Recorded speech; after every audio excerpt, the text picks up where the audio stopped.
Eh bien aujourd'hui, le contexte actuel autour de la pulvérisation est relativement tendu.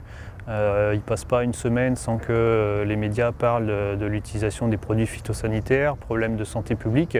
Et puis aujourd'hui, donc, on commence à voir donc, dans les campagnes depuis 2-3 ans des levées de boucliers de la part des riverains contre le passage des pulvérisateurs dans les vignes.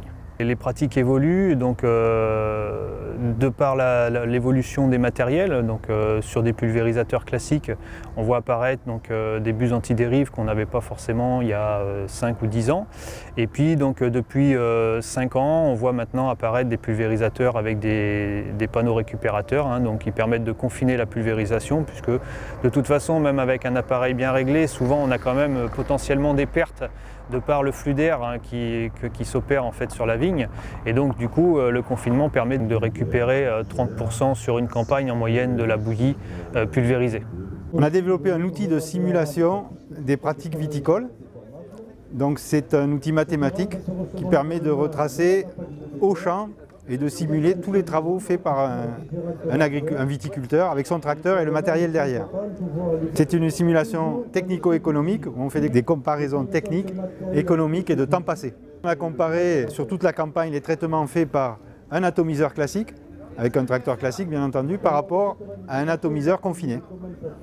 Conclusion, grosso modo ça coûte de 10 à 30% de plus tout compris. On passe plus de temps à traiter, donc c'est plus compliqué en termes d'organisation en période de travaux importants à la vigne.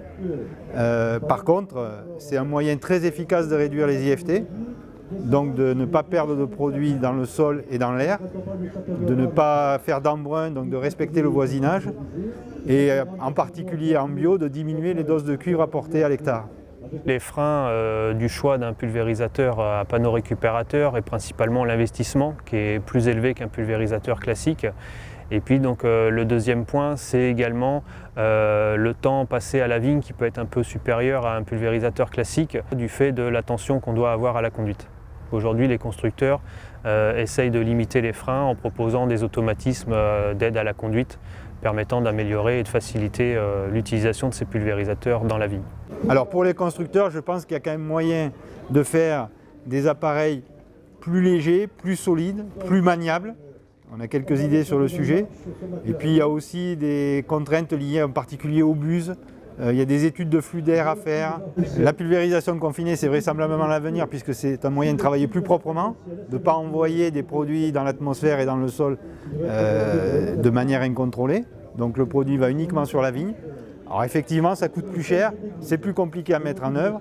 Il faut être meilleur pilote de son tracteur, mais c'est vraisemblablement une des solutions les plus élégantes pour arriver dans les objectifs du plan Ecophyto.